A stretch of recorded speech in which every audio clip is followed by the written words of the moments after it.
नमस्कार मित्रों, महात्मा गांधी के हत्यारे नाथूराम गोडसे को 15 नवंबर 1949 को फांसी दे दी गई थी।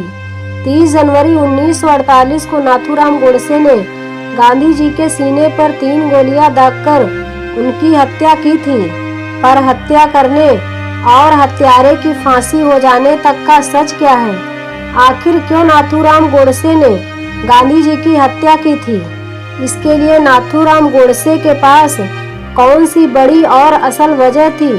तो आइए मित्रों, इसके बारे में विस्तार से जानते हैं। नाथूराम गोडसे के पहले प्रेरणा स्रोत गांधी ही थे। इस तरह की बातें सामने आती रही हैं, पर फिर भी गांधी के प्रति ये समर्थन धीरे धीरे नफरत में बदल गया। नाथूराम गोडसे 19 मई 1910 में महाराष्ट्र के पुणे के पास ही स्थित बारामती में ब्राह्मण परिवार में पैदा हुए कट्टर हिंदू समर्थक था। देश के बंटवारे से नाथूराम गोडसे अंदर से टूट चुका था। बंटवारे की वजह से ही उसके मन में गांधी जी के लिए नफरत और बढ़ गई थी। धीरे धीरे फिर समय आता है 30 जनवरी सन 1948।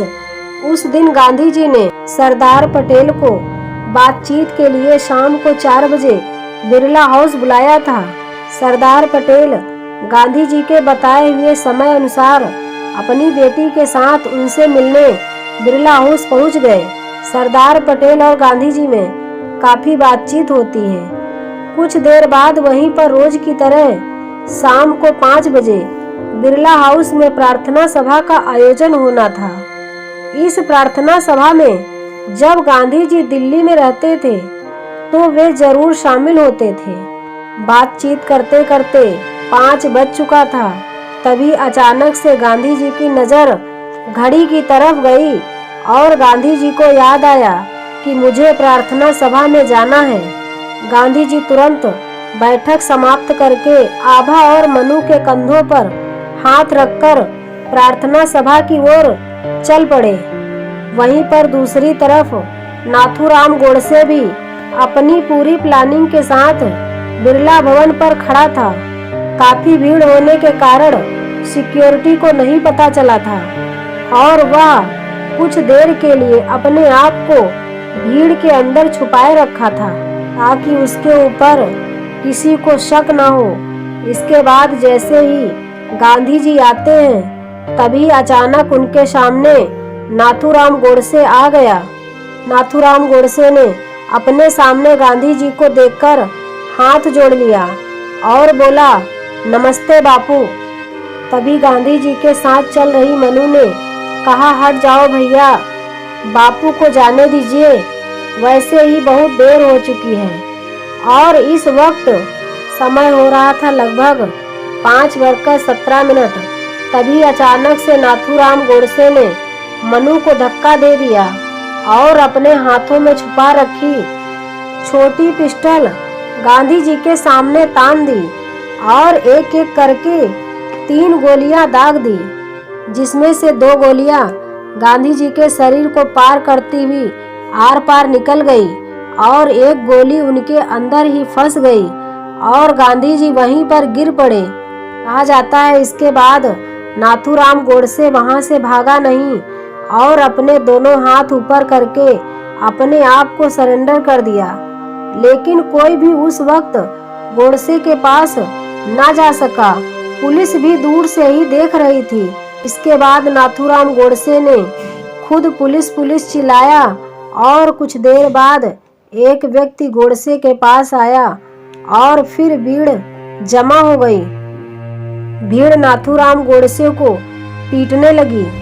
इसके बाद नाथूराम गोडसे को गिरफ्तार कर लिया जाता है। कुछ ही देर में महात्मा गांधी की हत्या की खबर पूरी तरह से फैल गई।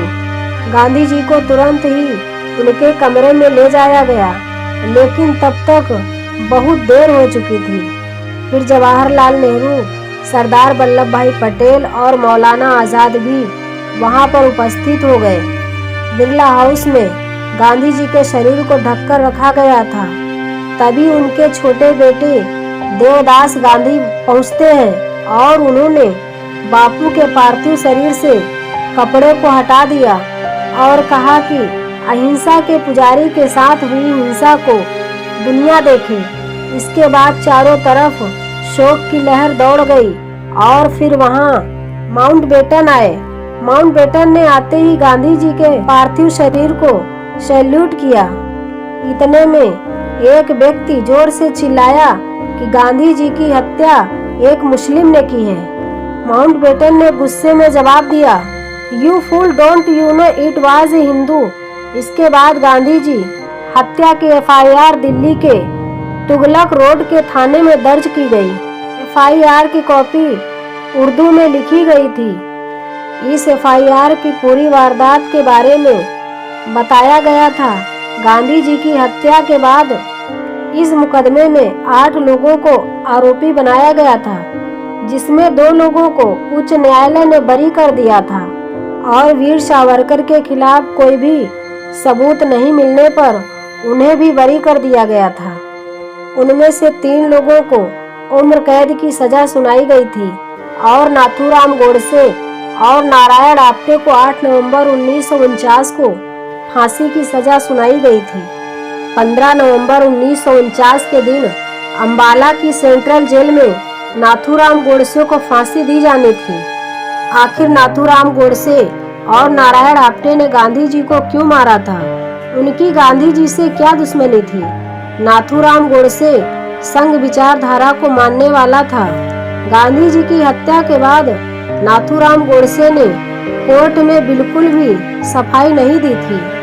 वह अपना गुनाह स्वीकार कर लिया था कि मैंने ही गांधी जी को मारा है। नाथूराम गोडसे ने कहा कि सम्मान, कर्तव्य और देशवासियों के प्रति प्यार हमें भी है, लेकिन कभी कभी अहिंसा के सिद्धांत से हटने के लिए बाध्य कर देता है। महात्मा गांधी अपने लिए जूरी और जज दोनों थे।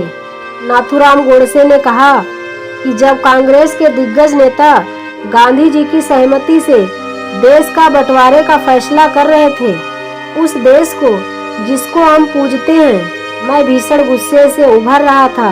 व्यक्तिगत तौर पर किसी के प्रति मेरी कोई दुर्भावना नहीं है, लेकिन मैं कहता हूँ कि मैं मौजूदा सरकार का सम्मान नहीं करता, क्योंकि उनकी नीतियाँ मुस्लिमों के पक्ष में थीं। उस वक्त मैं ये साफ देख रहा था कि ये नीतियाँ केवल गांधी जी के मौजूदगी के चलते थीं। मुस्लिम तुष्टीकरण की नीति के कारण भारत माता के 2 टुकड़े कर दिए गए और 15 अगस्त 1947 के बाद देश का 1/3 भाग हमारे लिए विदेशी भूमि बन गई। और नाथूराम गोडसे ने आगे कहा कि मैं साहस पूर्वक कहता हूँ कि गांधी अपने कर्तव्य में असफल हो गए और उन्होंने समय को पाकिस्तान का पिता होना सिद्ध किया। मैं कहता हूँ कि मेरी गोलियां कोई ऐसे व्यक्ति पर चलाई गई थीं जिसकी नीतियां और कारणों से करोड़ों हिंदुओं को केवल बर्बादी और विनाश ही मिला है। मैं अपने लिए माफी की गुजारिश नहीं करूँगा। जो मैं किया उस पर मुझे गर्व है। मुझे कोई संदेह नहीं है कि इतिहास के ईमानदार लेखक मेरे कार्य का वजन तोलकर भविष्य में किसी दिन इसका सही मूल्यांकन करेंगे। जब तक सिंधु नदी भारत के ध्वज के नीचे से न बहे, तब तक मेरी अस्थियों का विसर्जन मत करना। अपना पक्ष रखते हुए नाथूराम गोडसे ने कहा था कि गांधी जी ने जो देश की सेवा की है उसका मैं सम्मान करता हूँ। उन पर गोली चलाने से पहले मैं भी उनके सम्मान में नतमस्तक हुआ था, लेकिन जनता को धोखा देकर पूर्व मातृभूमि का विभाजन कर किसी बड़े से बड़े महात्मा को भी नहीं है। गांधी जी छल करके देश के टुकड़े किए हैं, क्योंकि ऐसा न्यायालय या कानून नहीं थी कि जिसके आधार पर अपराधी को दंड दिया जा सकता है। इसीलिए मैंने गांधी जी को गोली मारी थी। इसके अलावा नाथूराम गोडसे ने गांधी जी को भारत पाकिस्तान के बंटवारे का जिम्मेदार मानता था। बंटवारे के बाद हिंदू और मुस्लिम दोनों आपस में खूनी दुश्मन बन चुके थे। इस बंटवारे में सबसे ज्यादा खून खराबा पंजाब और बंगाल में हुआ था। और फिर 13 जनवरी 1948 को महात्मा गांधी 2 मांगों को लेकर भूख हड़ताल पर बैठ गए, जिसमें से एक मांग थी पाकिस्तान को 55 करोड़ रुपए दिए जाएं और दिल्ली में हो रहे मुस्लिमों के हमलों को रोका जाए।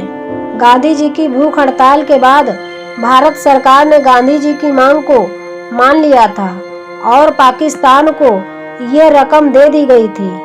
इससे काफी लोग नाराज हो गए थे।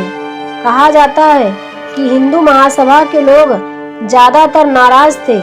उन लोगों का मानना था कि पाकिस्तान इन पैसों का इस्तेमाल भारत के खिलाफ कर सकता है। पार होने के बाद जब नाथूराम गोडसे संसद मार्ग थाने में बंद हुए थे, उस समय एक व्यक्ति नाथूराम गोडसे से मिलने आया था। नाथूराम गोडसे ने देखा और बोला, आप देवदास गांधी हैं, मैंने आपको पहचान लिया। इसके जवाब में देवदास ने कहा, हाँ, आप मुझे कैसे जानते हो?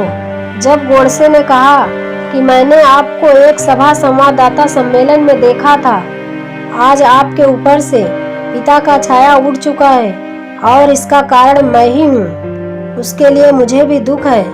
नाथूराम गोडसे ने कहा, मेरा विश्वास कीजिए कि मैं किसी व्यक्तिगत शत्रुता से मैंने ऐसा नहीं किया है, मैंने इस देश के लिए ऐसा किया है। तब देवदास ने पूछा, तब फिर तुमने ऐसा क्यों किया? जवाब में ये नाथूराम गोडसे ने केवल और राजनीतिक वजह से नाथूराम ने तब देवदास ने पूछा, फिर तुमने ऐसा क्यों किया? जवाब में नाथूराम गोडसे ने कहा, केवल और केवल राजनीतिक वजह से। नाथूराम गोडसे ने देवदास से अपना पक्ष रखने के लिए समय मांगा, लेकिन पुलिस ने उन्हें ऐसा करने के लिए नहीं दिया। इस मुलाकात का जिक्र नाथूराम गोडसे के भाई गोपाल गोडसे ने अपनी किताब में लिखा है कि देवदास शायद इस उम्मीद से वहां आए होंगे कि उन्हें कोई विभत्स चेहरे वाला गांधी जी का कातिल नजर आएगा, लेकिन नाथूराम गोडसे सहज और सौम्य थे, उनका आत्मविश्वास बना हुआ था। देवदास ने जैसा सोचा था उसके ठीक उल्टा था। मित्रों, ये जानकारी आप लोगों को कैसी लगी कमेंट कीजिएगा और हमारे चैनल को लाइक और सब्सक्राइब कीजिएगा। धन्यवाद।